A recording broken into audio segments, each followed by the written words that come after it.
Os versículos usados nos vídeos que traduzimos nem sempre correspondem a versões em português. Muitas vezes precisamos traduzir do original em inglês para fazerem sentido no contexto do vídeo. Bem-vindos à lição número 7 da nossa série de 12 partes sobre o livro Um Coração Ardente. Veja, esta lição vem de um capítulo do livro que se chama Contra a Cultura ou Subcultura. E vamos abrir as nossas Bíblias aqui em Ezequiel 28. Numerosos padrões e maneirismos de estilos de vida são moldados pelo espírito do mundo, certo? Quando você olha para Efésios capítulo 2, versículo 2, Satanás é chamado de o príncipe do poder do ar. Eu vou dizer assim para você, ele é o príncipe do poder da atmosfera. Repita, atmosfera. Você pode ver que isso acontece por causa da forma como ele foi criado. Ezequiel capítulo 28. Eu quero ver o versículo 14. Deus falando com Lúcifer, ele diz: você era o querubim ungido. Viram isso? Você era o querubim ungido que cobria. Repita, que cobria. Veja, cobrir fala de atmosfera, ou seja, ele cuidava da atmosfera do céu, era o líder de louvor e adoração. Isso significa que ele gosta de operar com atmosferas. Diga comigo, Satanás opera em atmosferas. Sabe o que é interessante? É que o Espírito de Deus opera em atmosferas. Lembra, ele pairava sobre a face das águas, certo? Então Deus falou e foi feito. Então atmosferas são uma coisa muito crucial, certo? Em nossa caminhada cristã, em culturas e sociedades, etc., certo? Uma atmosfera vai desenvolver um clima. Um clima se torna a cultura das pessoas. Você está acompanhando? Existem algumas coisas boas em nossa cultura. Repita, coisas boas. Que foram moldadas por pessoas piedosas, influenciadas pelo Espírito de Deus e suas vidas moldando a cultura. Deixa eu dar um exemplo. Vamos pegar a Constituição dos Estados Unidos. Se você lê a Constituição dos Estados Unidos, percebe que está lendo algo bem piedoso. Por quê? Porque homens piedosos oraram e sabe o que aconteceu? Desde então o inimigo tem tentado mudar isso para tentar mudar o clima no nosso país. Você está vendo? Veja, se você vai a outras nações do mundo, por exemplo, o Iraque quando Saddam Hussein estava governando, ou o Irã, você tem uma atmosfera que não tem quando está na América, não tem liberdade para pregar o evangelho lá, de forma aberta em público, certo? Vemos lugares como Sudão, Vietnã, situações parecidas. Por quê? Tudo diz respeito a atmosferas, então a guerra é nas regiões celestiais, como Paulo disse, você entende? Certo, outras coisas em nossa cultura que são moldadas pelo príncipe do poder do ar. E eu poderia chamar de o príncipe do poder da atmosfera. Por exemplo, temos a legalização do aborto, certo? Foi algo que trouxe uma mudança na atmosfera da nossa nação. Veja a cultura moldada pela nossa música pop.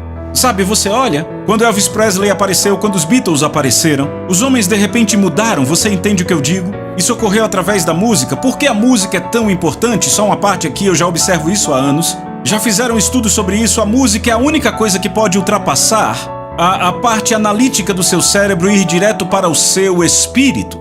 Certo? Quem é da publicidade sabe disso. Eu tenho um livro secular que se chama O Mago das Propagandas. Certo? É um livro secular. E ele, na verdade, ensina como a música é a ferramenta mais poderosa da propaganda. Com ela você pode fazer alguém querer algo, ignorando o intelecto que diz você não precisa disso. Mas a música, o jeito que é apresentado, na verdade cria um desejo de ter. A atmosfera é uma coisa muito, muito grande.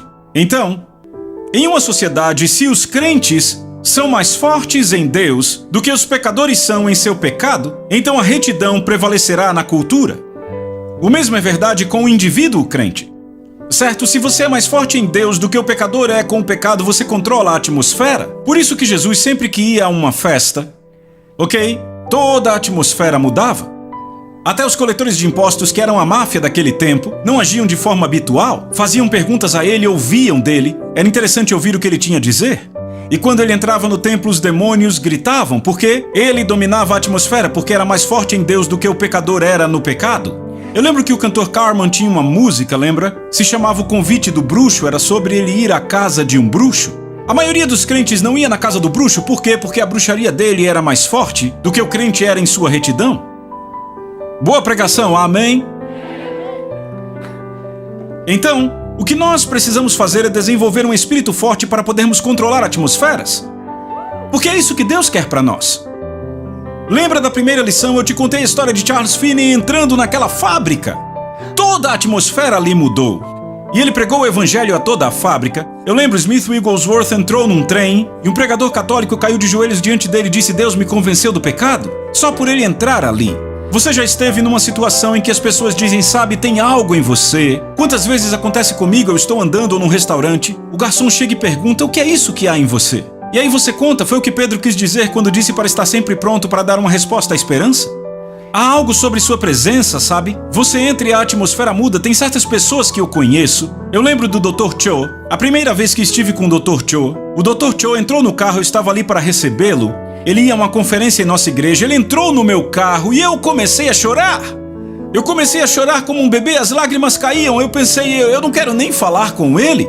Ele está se preparando para o culto, não quero atrapalhá-lo. Mas finalmente eu não me aguentei e aí eu disse: Dr. Cho, Deus está nesse carro. E ele: eu sei. E o espírito daquele homem era tão forte que ele entrou no carro e a atmosfera inteira mudou. Eu conheço homens e mulheres de Deus que eu respeito, que entram na sala e de repente eu sei que estão lá. Eu lembro o meu ex-pastor. Eu estava adorando, sabe, naquela época eu era pastor de jovens e eu estava adorando e de repente eu sabia que ele tinha entrado no prédio porque faltava pouco para começar o culto. Eu abri os olhos e ele estava ali porque a atmosfera mudava quando ele entrava, entende o que eu digo? Então a atmosfera é importante, você pode dizer amém? Então, se os ímpios são fortes no seu pecado e os crentes não são na sua retidão, as trevas vão prevalecer. E aqueles que são fracos na fé vão gravitar ao redor das trevas. Você pegou isso? Eu disse, você pegou isso? Nós ainda vamos falar disso nessa lição. Então, por esta razão, 2 Coríntios capítulo 4, verso 4 chama Satanás de o Deus deste mundo, ou Deus da atmosfera desse ar. Estão acompanhando? Certo? Então, se nós não abandonarmos de propósito os padrões e maneirismos do mundo, vamos gravitar constantemente ao redor dele. Sendo crentes, nós temos que, de propósito, abandoná-los. E eu quero dizer renunciar e se arrepender. Sabe, 2 Coríntios 4 diz que somos nós que renunciamos às coisas ocultas das trevas. Você tem que renunciá-las de propósito. Muitos crentes lutam contra tantas coisas porque não as renunciaram. Eles não aprenderam o poder da cruz. Ei, depois que você põe os desejos debaixo da cruz, aqueles desejos não importam mais. Deixa eu te dizer uma coisa. O diabo não te força a fazer nada. Ele é o Deus desse mundo, mas eu não sou desse mundo. Se você nasceu de novo, não é desse mundo. Foi um comediante chamado Flip Wilson que disse: o diabo me fez fazer isso, não foi Deus. Certo? O diabo não pode te forçar a fazer nada. Mas a minha Bíblia diz que cada um é tentado quando é arrastado pelo seu próprio desejo. E seduzido, aí está o poder do diabo. Repita, seduzido. Diga de novo, seduzido. Mas eu não posso te seduzir com algo que você não deseja. Você vai a um crente comum e diz: olha, tem uma carreira de cocaína, vai te fazer sentir bem. Ele diz: sai daqui, por quê? Porque eu não posso seduzi-lo com isso, ele não deseja. Eu não te seduzo com o que você não deseja, mas posso te seduzir com algo que você não pôs debaixo da cruz. E se os crentes não renunciarem às coisas ocultas das trevas, de acordo com 2 Coríntios 4, vai gravitar em torno delas, você entende? É importante. Morte e vida estão no poder da língua. Eu nem sei por que estou dizendo isso, mas não consigo evitar. Mas é importante você renunciar às coisas ocultas das trevas, e você faz isso falando: eu renuncio a essa forma de vida e a ponho debaixo da cruz. Renuncio a esse desejo de beber e ponho debaixo da cruz em nome de Jesus. Ele não tem mais poder sobre a minha vida, não atua mais no meu corpo físico, porque aquele que ressuscitou a Jesus dos mortos habita em mim e ele vivifica o meu corpo. Bam! A Bíblia diz: para sempre, ó Senhor, a tua palavra é estabelecida no céu. Não diz para sempre, Senhor, tua palavra é estabelecida no céu e na terra. Só diz céu. A Bíblia diz que pela boca de 2 ou 3 testemunhas toda a palavra é confirmada. A Bíblia diz que os céus são do Senhor, mas a terra ele deu aos filhos dos homens. A Bíblia diz: pela boca de 2 ou 3 testemunhas toda a palavra é confirmada. Sabe, Deus diz: assim será a palavra que sai da minha boca, não voltará para mim vazia. E como ela volta pela nossa boca? Então Deus é a primeira testemunha, nós a segunda. Quando nós falamos, tudo é estabelecido aqui. Porque pela boca de 2 ou 3 testemunhas toda a palavra é confirmada, certo? Por isso que é importante você falar a atmosfera certa em sua casa, fale a atmosfera certa em sua igreja. Não fique falando dúvida e incredulidade. Não fique lamentando coisas que não têm nada a ver com a palavra de Deus. Fale a palavra de Deus sobre sua vida. Fale a palavra de Deus sobre a sua casa, fale a palavra de Deus sobre os seus filhos. E estabeleça ela, você pode dizer amém? Crie uma atmosfera na qual o Espírito de Deus se deleitará em estar. Como faz isso? De propósito renuncia às coisas das trevas. Amém? E fala a palavra de Deus sobre a sua vida. Certo? Então eu quero que você leia comigo Levítico 18:3 e é maravilhoso o que nós temos aqui. Deus diz assim, ouça com atenção. Não hajam como o povo do Egito, onde costumavam viver. Vocês não devem imitar a maneira de vida deles. Você pegou isso? Não hajam como o povo do Egito, onde vocês costumavam viver. Vocês não devem imitar a maneira de vida deles. Repitam, não imitem a maneira de vida deles. Paulo enfatiza isso no Novo Testamento. Ele diz assim, Romanos 12, verso 2, na NVI, Nova Versão Internacional, não se conformem, repitam, conformem. Não se conformem mais ao padrão deste mundo, repitam, padrão, ao padrão deste mundo, mas sejam transformados pela renovação da sua mente. Sabe, quando olhamos a palavra conformar e transformar, ambas têm a mesma raiz, com prefixos diferentes. Com significa estar com. Ele diz, não se conformem aos padrões deste mundo, certo? Mas sejam transformados pela renovação da sua mente. Trans significa cruzar ou ir além. Então é um nível mais elevado aonde você vai. Com significa estar com. É isso que o povo de Deus deve desejar, não se conformar aos padrões desse mundo, mas se transformar ao modo de vida de Deus. Daqui a pouco eu vou falar mais sobre isso, entendem? Certo, o reino de Deus e o curso desse mundo estão indo em direções diferentes. Quantos aqui sabem disso? Duas direções opostas, nenhuma harmonia entre os dois, certo? Certo, eu vou te contar uma visão que tive no Espírito. Quando eu era um jovem crente, Deus me deu uma visão espiritual e eu vi um cara num barco a remo. Certo? Você já andou num barco a remo? Sabe, a remo? Certo? E era um rio muito rápido onde ele estava e a água ali era branca. E aquele cara remava contra a corrente. E ele tinha que o quê? Por força. Força. Força. Lembre, eu avanço para o alvo que está diante de mim. Mas sabe, naquela visão eu vi aquele cara se cansando. E sabe o que ele fez? Largou os remos. E o que acontece quando ele faz isso? Ele continua a avançar um pouco devido à força que fez, mas gradualmente ele para, e depois de parar, de repente ele começa a ir de acordo com o rio. Veja, o barco dele ainda aponta para cima. Ele ainda fala como um cristão, conhece a linguagem do cristão, mas está agindo como o mundo. Está se conformando ao padrão do mundo, embora aponte para cima. Estão acompanhando? Não se conformem ao padrão deste mundo. Você pode dizer amém? Não há harmonia entre o reino de Deus. Veja, Deus me deu esta visão. O rio estava no fluxo do mundo e o homem remava em direção ao céu. Nós não estamos vivendo no céu neste momento. Ou seja, a atmosfera onde vivemos, ouça, ela é o quê? É o mundo. Embora Deus tenha dito que podemos mudá-la, seja feita a tua vontade na terra como é feita no céu. Mas nossa responsabilidade é estabelecer a atmosfera e mudar. A escolha é nossa. Então, em João capítulo 15, versos 18 e 19, na Nova Tradução Viva, Jesus faz uma declaração que eu achei maravilhosa, eu quero que você ouça isto. Jesus disse, quando o mundo os odeia, repitam, quando? Quando o mundo os odeia, lembrem-se de que primeiro odiou a mim. O mundo os amaria se pertencessem a ele, mas não pertencem. Eu os escolhi para saírem do mundo e por isso os odeiam. Note, ele diz, quando o mundo os odeia. Será que o mundo nos odeia? Será que ele odeia mesmo? É quase como se tivéssemos passado os últimos anos tentando provar que as palavras de Jesus estão erradas. Tentamos ser aceitos pelo mundo. Mas Jesus disse, ei, se você me seguir, o mundo vai te odiar. Eu fiz algumas pesquisas sobre a igreja antiga, eu estou falando da igreja nos séculos 1, 2 e 3. Era a igreja perseguida, homens que foram discipulados de perto pelos apóstolos Pedro, João, Tiago. E eu descobri algumas coisas muito interessantes sobre a igreja antiga. De fato, eu li algumas citações de romanos daquela época que não eram crentes, repitam, não crentes. Sabe o que eles diziam sobre os crentes? Diziam que para identificar um crente olhava-se para o seu estilo de vida. Eles viviam por um sistema totalmente diferente de leis. Diziam que estes crentes, exatamente o que os romanos diziam, estes crentes, eles se submetem às nossas leis, mas vivem por uma lei superior. Deixa eu te dar um exemplo.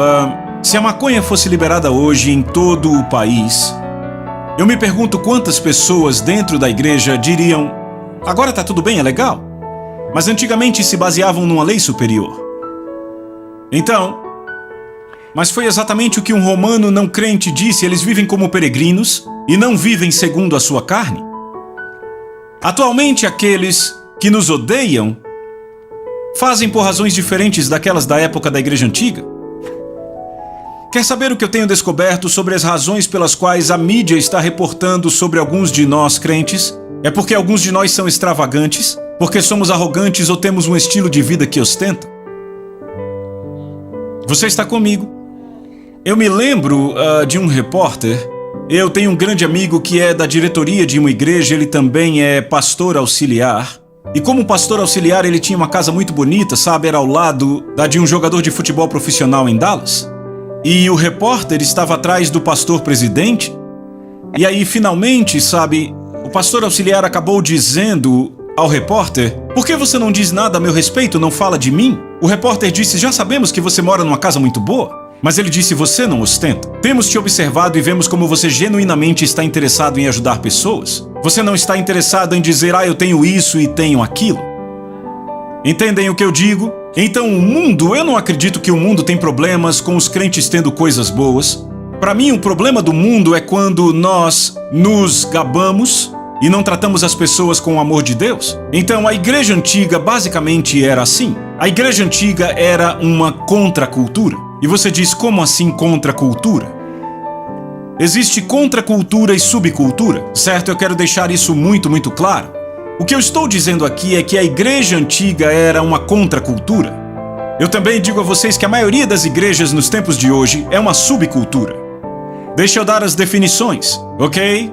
Uma contracultura é um grupo de pessoas cujo estilo de vida rejeita, repitam, rejeita, ou se opõe aos valores dominantes e padrões comportamentais da sociedade. Um conjunto completamente diferente de regras governa suas vidas, certo? Isso é contracultura. Deixa eu dar um exemplo de contracultura. Os hippies são uma contracultura, certo? Vivem totalmente na deles. Veja, eu estou falando dos hippies dos anos 60 e 70. Lembram disso, ok? Totalmente contracultura, certo? Muito bem, mas os crentes da igreja antiga eram uma contracultura. Pense à luz da igreja antiga. Um grupo de pessoas cujo estilo de vida rejeita ou se opõe aos valores dominantes de comportamento da sociedade. Um conjunto diferente de regras governa suas vidas, certo? Se você olha para o que Pedro diz, eu vou te provar. Veja o que Pedro diz em Atos 2:4. Sejam salvos dessa geração perversa. Na versão A Mensagem ele diz: saiam enquanto podem, saiam dessa cultura estúpida e doentia. Agora, o que é uma subcultura? Subcultura é um grupo distinto de pessoas que ainda é parte da cultura existente no geral. Embora alguns traços das pessoas neste grupo as diferencie, ainda estão conectadas à sociedade em geral. Ok, a maioria da igreja se enquadra nessa descrição. Em nossa sociedade, as pessoas têm estilos de vida muito diferentes, não é? Certo? Se você olha para a cultura hoje, temos uma abrangência grande, não é? Temos um lado aqui num extremo, um progressista extremo, que são pessoas como as estrelas de rock, os góticos, tem gente que não sai ao sol, tem uns que se vestem só de preto, não saem na rua, esse é um extremo, certo? E aí do outro lado da cultura na América, o que temos? Temos os conservadores, certo? Pessoas que pagam os impostos, pessoas que valorizam o voto, pessoas que trabalham normalmente de 8 às 5, que buscam melhorar a sua comunidade. São conservadores, não são nascidos de novo, mas ainda assim são conservadores, não é? Veja a abrangência da nossa cultura.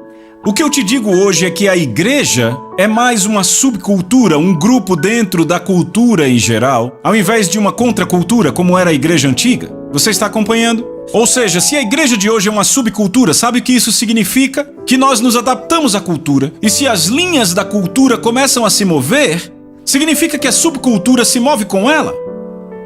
Mas se as linhas da cultura se movem, uma contracultura não se move porque não está conectada. E você diz: como você pode deduzir isso? Eu vou dar alguns exemplos, ok? Vamos pegar um filme mediano com classificação para 16 anos, ou 18, que as pessoas fazem fila hoje, incluindo aqueles que vão à igreja para assistir. Então, se não tiver nudez excessiva, nem palavrão demais, a gente assiste, certo? certo? Mas sabe, aquele filme para 16, 18 anos pode ter rebelião, desrespeito, casos, adultério, fornicação e por aí vai, certo? Agora, pegue esse filme hoje que assistimos, mostre para nossa sociedade inteira 60 anos atrás. Você iria chocá-los a um ponto que eles nunca iriam esquecer. Imagina pessoas fazendo piadas homossexuais, tendo casos, estão acompanhando fora o desrespeito, certo? Você chocaria toda a sociedade? O que aconteceu? As linhas se moveram? E como subcultura nos movemos com elas? Então será que temos sido governados por um conjunto diferente de leis? Ou temos nos misturado ao mundo tentando fazer os dois funcionarem? Será que o mundo nos odeia mesmo? Estão acompanhando? Será que somos mesmo santificados? Somos mesmo separados?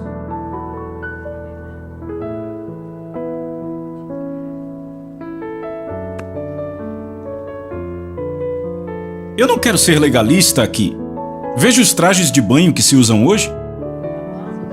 Vá com o maiô de hoje à praia de 60 anos atrás? Ou com um fio dental? Ou com a sunga que andam usando? Você chocaria aquela cultura completamente? Entende o que eu digo? Eu estou sendo legalista? Não, estou te mostrando um sintoma de que quando a palavra de Deus está de fato te mudando e te transformando, você não vai vestir roupas para revelar, vai vestir roupas para esconder.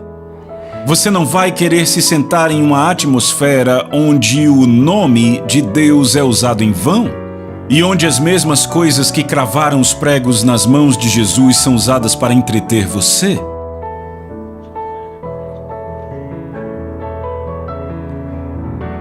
Deixa eu te dizer quando foi que eu tive um alerta sobre isso. Eu lembro alguns anos atrás, eu estava pregando numa sequência de domingos à noite, eu fiquei um dia mais naquela cidade e decidi assistir um filme com a família.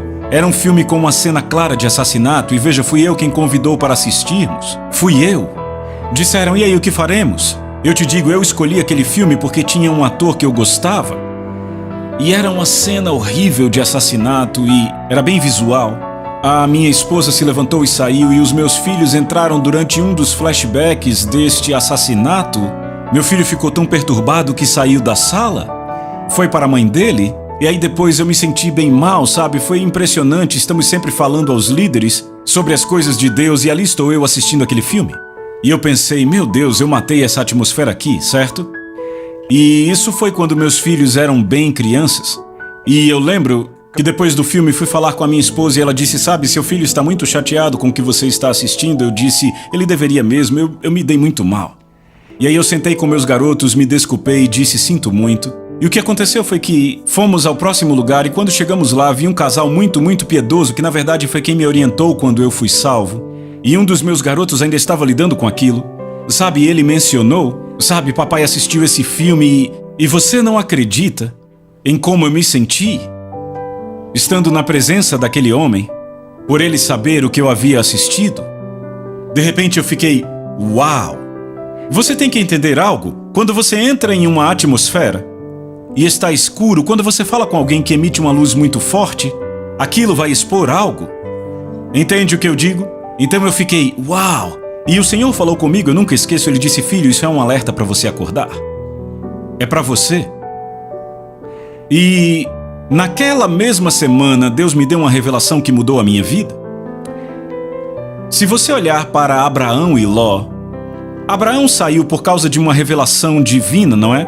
Ló saiu porque ele queria ir com Abraão. E quando Abraão e Ló se separaram, começaram a se espalhar pela terra. E o que aconteceu foi que Ló havia crescido e sido abençoado, porque Abraão era abençoado. Toda vez que você anda com alguém espiritual é abençoado. Não é assim? Mas quando você ainda é um homem carnal e anda com alguém espiritual, sabe o que vai acontecer? Vai haver conflitos. Então Abraão olha para Ló e, sendo Abraão um homem muito piedoso, ele diz, quer saber? Você, Ló, escolhe para onde quer ir, eu vou para o outro lado, porque Abraão estava interessado em seguir as direções de Deus, certo? Mas Ló, sabe o que a Bíblia diz? Ele dá uma longa olhada nas planícies de Sodoma e Gomorra Sabe por que ele se demora tanto? Porque alguns versos atrás tinham passado por aquele caminho e ele sabia o quão mau era aquele lugar. Ele está pensando: como eu posso ir ali e desfrutar, porque era uma terra muito frutífera? Como eu posso desfrutar do benefício daquele lugar sem ser pego no epicentro da sua maldade? Então Ló diz: eu tive uma ideia. Eu vou descer e vou armar a minha tenda nas planícies de Sodoma, mas não vou entrar na cidade. Dessa forma vou aproveitar o fruto da terra, mas não vou ficar preso, sabe, na maldade dela. Parece um plano bom, mas 6 capítulos depois, Gênesis 19, ele não está mais na tenda da planície, ele agora tem uma casa dentro dos portões da cidade. Ele gravitou diretamente para a cidade, está acompanhando o que eu digo? Agora, se você for para 2 Pedro capítulo 2, versículo 6, lemos: e reduzindo as cidades de Sodoma e Gomorra às cinzas, os condenou à destruição, fazendo delas um exemplo àqueles que depois viveriam impiedosamente. E libertou o justo Ló, repitam, o justo Ló, que era oprimido pela conduta libertina dos maus. Pois aquele homem justo habitando entre eles tinha sua alma justa atormentada, dia após dia, por ver, repitam, ver e ouvir suas obras iníquas. Agora olhe para mim. A sua alma era atormentada por ver e ouvir as obras iníquas deles. Agora, se pegarmos o exemplo de Ló em nossos dias, hoje você trabalha em fábricas, companhias, negócios, e eu te pergunto, você vê obras iníquas diariamente onde você trabalha? Levante sua mão se é verdade, todos, certo? Sabe por que isso não te atormenta ou incomoda? Porque é o seu campo missionário. Está acompanhando? Mas quando você escolhe aquele vídeo, quando escolhe o vídeo que é cheio de violência, uma violência impiedosa, eu acho que tem uma violência piedosa e uma impiedosa. O Velho Testamento está cheio de violência, ok? Tem certas violências para um propósito que estão certas, entendem? Mas quando você escolhe o vídeo, com todos os comentários obscenos, com isso e aquilo obsceno, você escolhe como Ló escolheu habitar ali. Você então se abre para ser atormentado. Mas quando você está indo ao campo missionário, você está protegido? É por isso que você pode trabalhar numa atmosfera ímpia e continuar absolutamente em chamas por Deus, queimando e brilhando, crescendo em zelo. Mas quando sente e escolhe seu entretenimento, o que acontece? Você se vê ficando cada vez mais enfadado e inquieto e a sua luz diminuindo. Pessoas legalistas dizem: fique longe do mundo só para ficar no nosso clube de santos. Isso é legalismo? Mas o que Deus diz é: separe-se do mundo para que você tenha intimidade comigo. Há uma grande diferença. Não se trata de desistir de algo, se trata de conseguir algo. E do que você decide escolher? Quando você olha, sabe, isso é algo que eu digo aos meus filhos. Eu digo aos meus filhos vez após outra, digo: pessoal, eu quero uma atmosfera nessa casa, que o Espírito Santo goste de habitar aqui. Eu não quero uma atmosfera nessa casa onde ele não queira habitar. Significa que discussão, briga, reclamação, assistir certos filmes, não teremos isso, ouvir certas músicas, não teremos isso aqui. Eu não vou aceitar. Como pai, eu vou proteger a atmosfera dessa casa. Você entende o que eu digo? Então, como crente, você tem que tomar uma decisão: o quão perto quer estar de Deus? O quão perto você quer estar de Deus? Se você cria uma atmosfera e aí você é responsável por ela, lembra Lúcifer cobria. Se você cria uma atmosfera que está de acordo e o Espírito Santo quer habitar nela, pelo que ele nos diz em sua palavra, então o que acontece? Você experimenta a presença dele. Você experimenta saúde divina. Se há uma dívida, vai ser muito mais fácil fazê-la desaparecer. Mas se você convida a discussão, a discórdia, o pecado, e você escolhe aquela revista, aquele vídeo e tudo mais, deixa eu te mostrar uma coisa. Deus diz claramente, vai ver que eu não estou sendo legalista. 1 Tessalonicenses 5:22 diz: abstende-vos de toda forma de mal.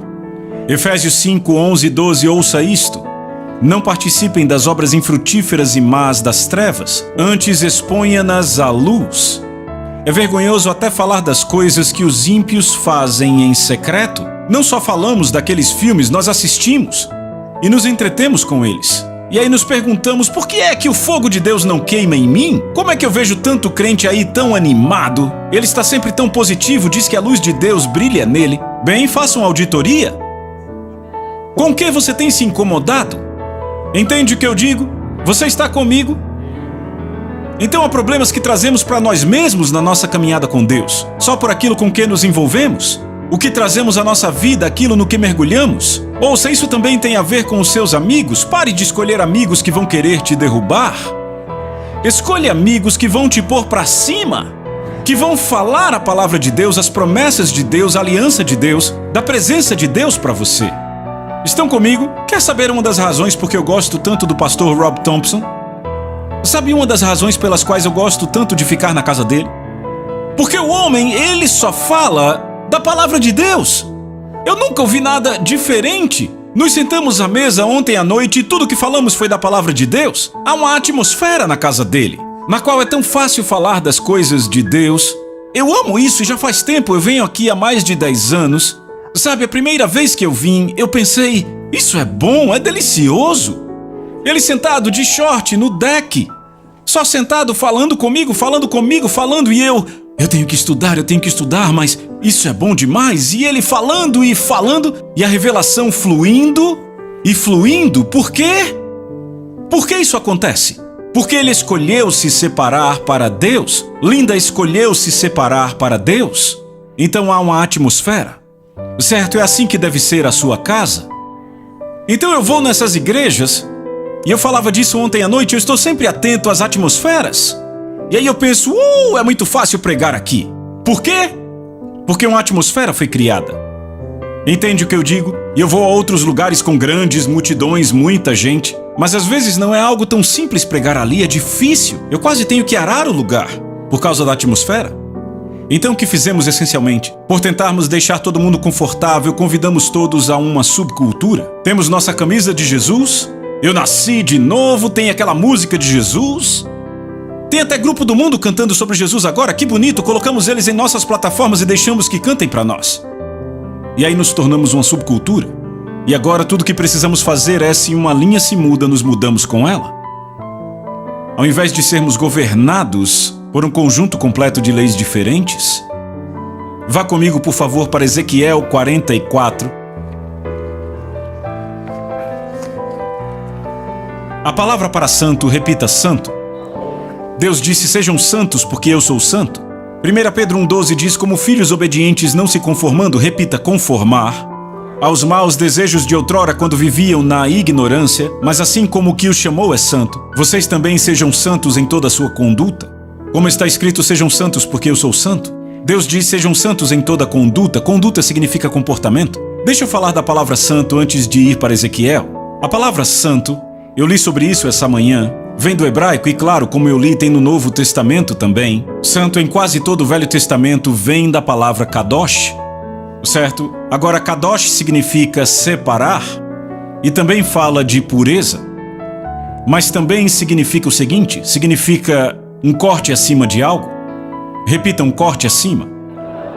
Eu gosto disso porque, na verdade, santidade é uma pureza que transcende. Como assim transcende? Quantos sabem que existe uma pureza que não é pureza? Eu posso dizer que algo é arsênico puro, é arsênico puro. Estão comigo? Veja, por exemplo, se você disser a alguém que levanta peso, você precisa ganhar peso. Ele sabe do que você está falando. Agora diga isso a um cidadão médio, o que ele vai pensar?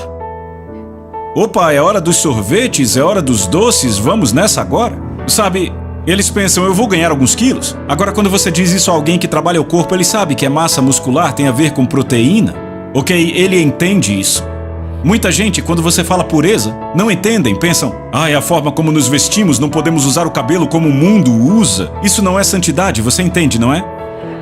Certo? A santidade é uma pureza que transcende, que começa por dentro e sai quando as leis e os caminhos de Deus se tornam os seus caminhos e suas leis, certo? Porque Deus diz, meus caminhos não são os seus. Meus pensamentos não são os seus. Eu vivo num nível diferente da minha criação. E quando Deus diz, seja santo, pois eu sou santo, Ele está te convidando ao nível dele. Não está falando de vestimenta, claro, tem a ver, porque isso também vai afetar a sua vestimenta. Com Deus, as suas roupas não querem revelar, querem esconder, lembram? Você vai querer viver de tal forma que você sirva, não seja servido. Não vai querer ganhar ou reter para si. Você vai querer dar, entende? Você se adapta aos caminhos de Deus. Quando as pessoas falam mal de você, você as abençoa. É totalmente o contrário de como o mundo se comporta. O mundo quer dar o troco, não é assim? Então você sobe ao nível de vida de Deus. Estão acompanhando? Estão entendendo? Então, Isto é algo maravilhoso. Ezequiel, a partir do capítulo 40, todos os capítulos começando com 40, você tem o profeta descrevendo o templo em uma cidade e, basicamente, eu vou ler o comentário de Barnes. O comentário de Barnes diz, é um comentário famoso, ele diz: o retorno da Babilônia, na verdade, foi o princípio desta obra, mas apenas o princípio, uma introdução ao reino futuro de Cristo. Então, a visão de Ezequiel, Barnes continua a dizer, por isso deve ser vista como estritamente simbólica. Ou seja, sim, ele está nos dando uma descrição no Antigo Testamento de um templo, mas Barnes diz que ele deve ser aplicado ao reino de Cristo e deve ser visto como simbólico, certo? Veja, no Velho Testamento os levitas eram os sacerdotes, certo? Correto? O que no Novo Testamento seriam os crentes, correto? Veja o que ele diz aqui no verso 9. Ezequiel 44, assim diz o soberano, o Senhor, nenhum estrangeiro incircunciso no coração ou incircunciso na carne. Incircunciso na carne fala do Velho Testamento, incircunciso no coração do Novo Testamento, certo? Você entende, é uma visão, é simbólico. Não entrará no meu santuário nem tampouco os estrangeiros que vivem entre os israelitas, verso 10, e os levitas, sacerdotes, que se distanciaram de mim quando Israel se desviou, que se afastaram de mim indo atrás de ídolos, sofrerão as consequências da sua iniquidade. Poderão servir no meu santuário como encarregados dos portões do templo e também como ministros da casa. Você está vendo, veja o verso 12, porque os serviram na presença de seus ídolos e fizeram a nação de Israel cair em iniquidade. O que ele está dizendo, esses líderes que seguiram as pessoas nos caminhos do mundo quando deslizaram para o mundo, vão carregar sua iniquidade, sabe como? Farei deles ministros da casa. Agora veja o verso 15. Ele diz, mas os sacerdotes, os levitas, os filhos de Zadok, repitam, os filhos de Zadok, que continuaram servindo o meu santuário quando os filhos de Israel se desviaram de mim, eles se aproximarão de mim e ministrarão a mim. Eles estarão diante de mim para oferecer a mim a gordura e o sangue, diz o Senhor. Só eles entrarão no meu santuário, eles se aproximarão da minha mesa para ministrar diante de mim e realizar o meu serviço. Sabe o que ele diz aqui?